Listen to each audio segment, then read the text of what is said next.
Welcome to Joseph IT, guys.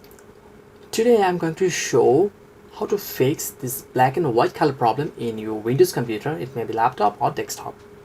So firstly go to start and type color filter.